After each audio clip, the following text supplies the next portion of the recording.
May nagtanong sa atin mga lods, yung mga nabibili po ba namin balot sa palengke, mapipisa rin po ba yun o magiging itik din po ba? Ang sagot po mga lods, yes, mapipisa din yun. Pero ito lang yung problema.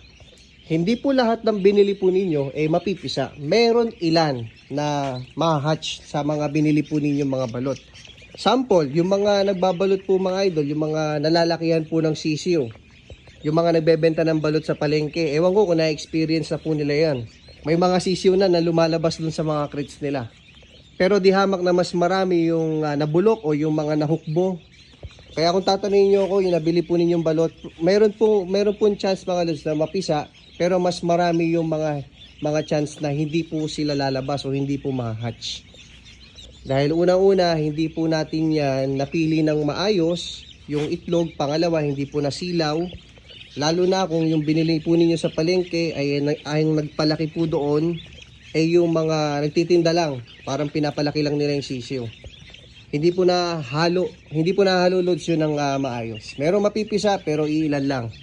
Mas marami pa rin yung mabibio o yung hindi po mapipisa. Yun lamang po mga idol, maraming salamat po.